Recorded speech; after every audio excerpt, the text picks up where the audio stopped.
Bonjour à tous et bienvenue dans cette résolution d'exercice en live. Je ne connais pas la correction, je ne l'ai pas marqué dans mon cahier.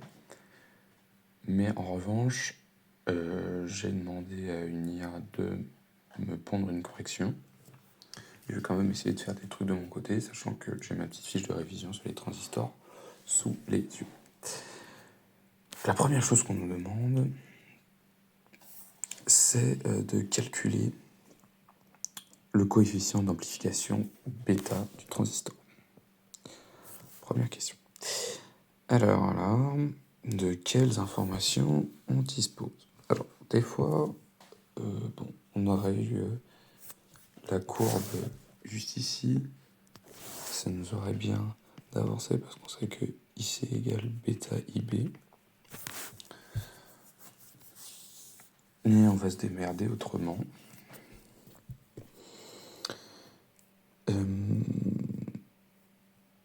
En utilisant, je pense, de toute façon il n'y a pas trop le choix, une relation entre IC et VCE. Alors VCE, à quoi peut-il bien être égal? Si on refait notre transistor, c'est entre l'émetteur et le collecteur. Ok. Donc là, on prend des trucs qui sont passants. Donc en fait, VCE. Pourquoi c'est pas tout le temps 0,7 volts?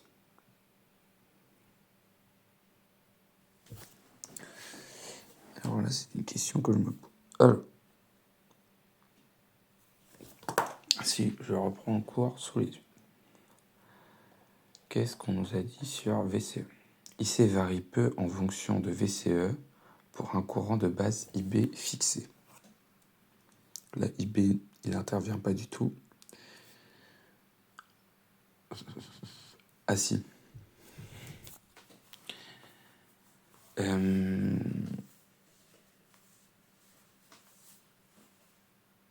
a IC qui est égal à bêta IB.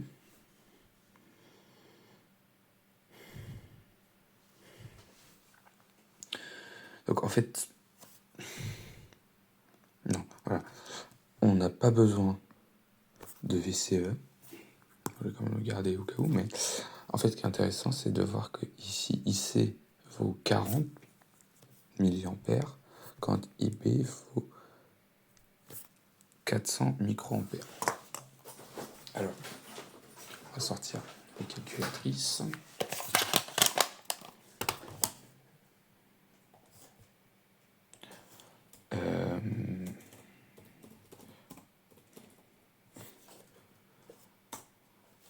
On a bien que donc on a notre relation IC égale bêta IB. Et du coup, on a bêta qui est à la IC sur IB. Ok. Et si on fait notre application numérique, ça nous fait IC donc vaut 40 fois 10 moins 3. Et IB vaut 400 fois 10 moins 6. Bon.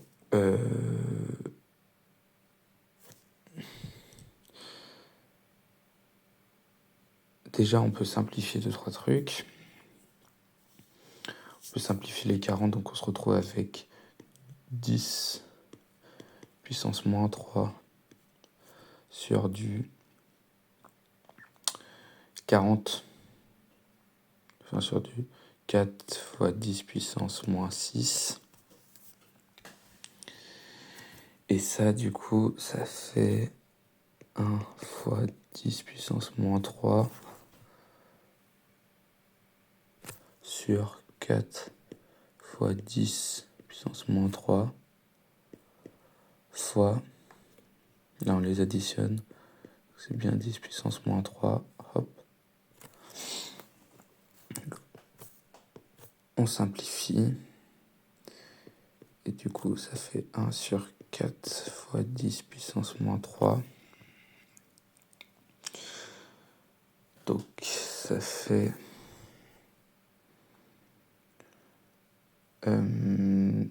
10 puissance 3 divisé par 4, si je ne m'abuse. On va tester ça, de toute façon. On a la calculatrice sous la main. Ça se trouve, c'est une grosse bêtise, mais au moins, on le saura pour la suite. 4 fois 10 puissance moins 3, ça fait 250. Et 10 puissance 3 divisé par 4, ça fait aussi 250. Donc, on a bien le droit de dire ça. Et du coup, on a... Oula, pourquoi ça va faire un carré? Je ne sais pas. En tout cas, est-ce que nous dit... déjà, on va essayer de... Sans reposer tout ça, mais faire une deuxième application numérique. En fait, ça va revenir exactement. Donc, c'est même pas la peine, parce que là, on voit que ça descend de 100 et là, ça descend de 10. Donc, bon. Ok. Alors. Ah oui, non, c'était pas cet exercice que j'avais donné. Donc, ça va être un peu plus lent que prévu.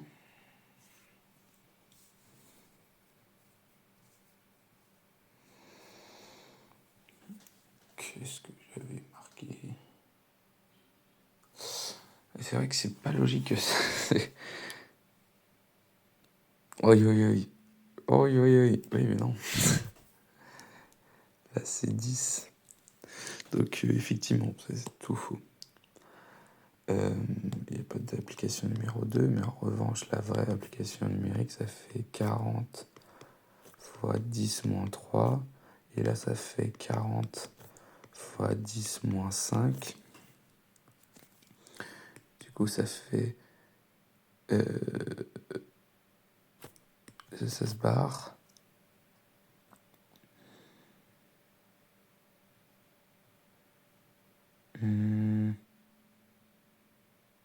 Et ça fait 100 en fait.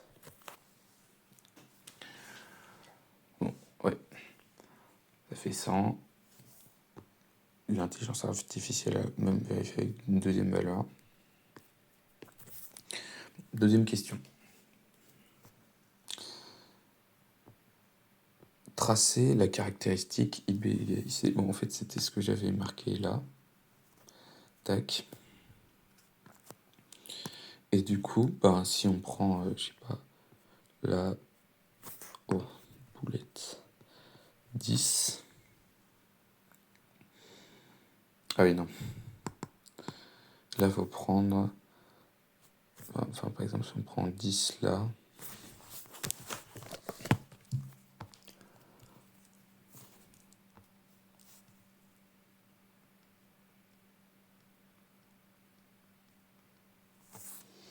ici,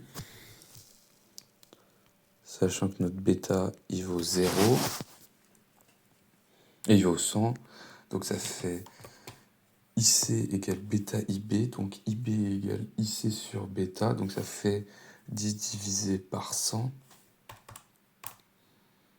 ça fait 0,01, non 0,1. Ah, mais c'est en microampères.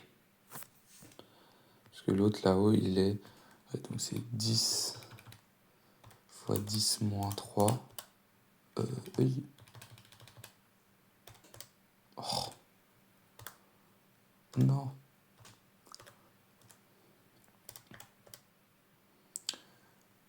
Ça fait 100.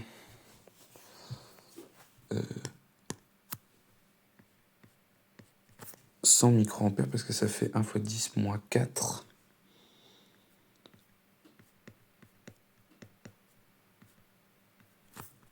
Ampères.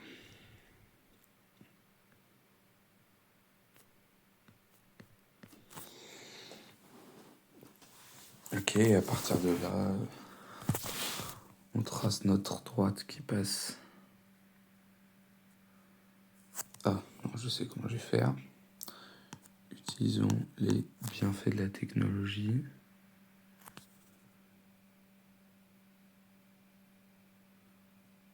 Tac.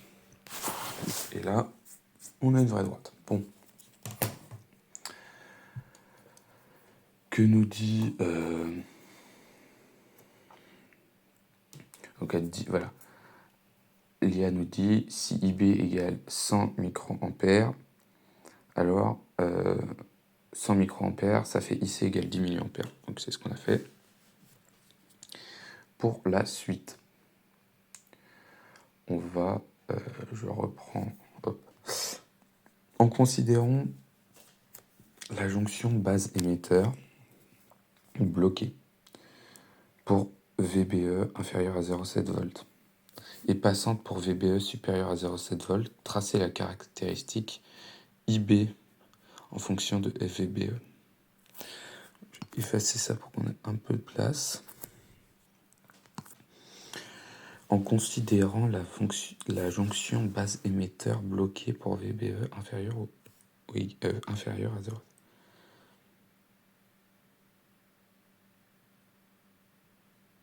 IB en fonction de VBE. Ben, du coup, ça veut dire que... Hop. Hop. Hop. Hop. Hop. Bon. Ça, c'est bon. Et maintenant, du coup, on nous dit que là, si on est sur quel type de...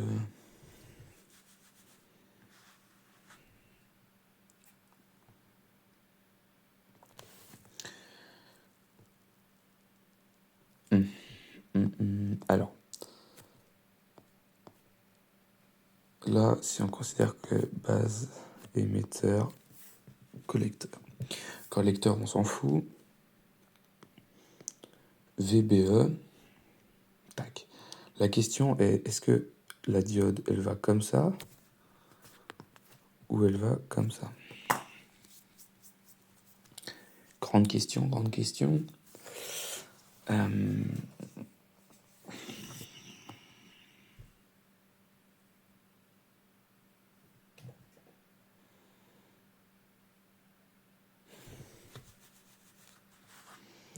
Nous, on veut... Ah ben oui. Et passante...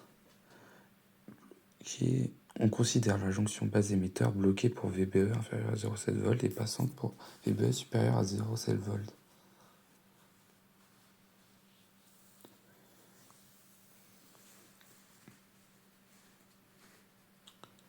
Donc, tension...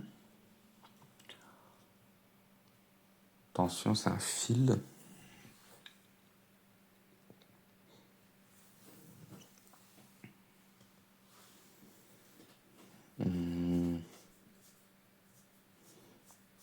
En fait, si c'est bloqué pour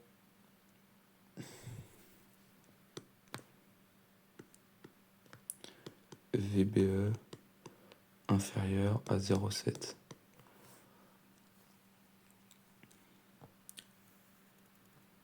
C'est bloqué. Donc, hop, interrupteur ouvert. Donc, il n'y a aucun courant qui circule. Donc, là, c'est 0.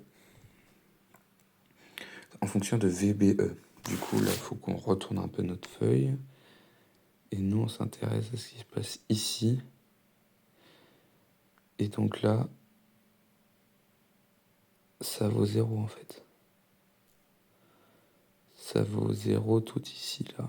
Tac. À mon avis, voilà, de 0,7. Et ensuite, qu'est-ce que ça vaut si c'est passant? Si c'est passant,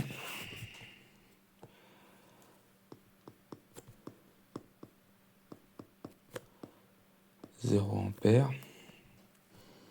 Si VBE est supérieur à 0,7 volts, alors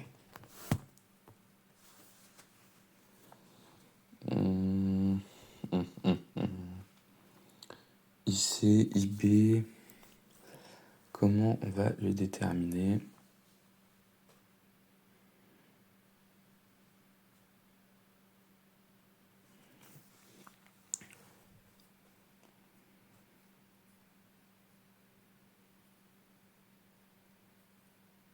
Ah, bah si, c'est ce qu'on a dessiné tout à l'heure. C'est en fait, ça fait vraiment une droite, quoi. Là, par de là, et on va là, et là on a une droite. Parce qu'en fait ça marche comme une diode, et sauf que notre diode, nous, elle aura un truc comme ça, mais là, nous c'est plus idéalisé, ce qu'on prend, donc on fait pas cette approximation-là. Donc, si on regarde, cette caractéristique est appelée la caractéristique d'entrée. Elle décrit le comportement de la fonction de base émetteur qui se comporte comme une diode. Pour VBE inférieur à 0,7 V, la jonction est bloquée, donc aucun courant ne passe, IB égale 0. Pour VBE supérieur à 0 égale, la jonction est passante, le modèle idéal suppose que la tension reste fixée à 0,7 et que le courant peut alors augmenter. Le tracé en utilisant les axes fournis. On suit l'axe de VBE, ok. Et à partir de VBE, on trace une droite horizontale perpendiculaire à VBE, ok. Donc, ça devrait être bon. Voilà. Merci d'avoir suivi cette vidéo et puis l'exercice est corrigé, donc tout va bien.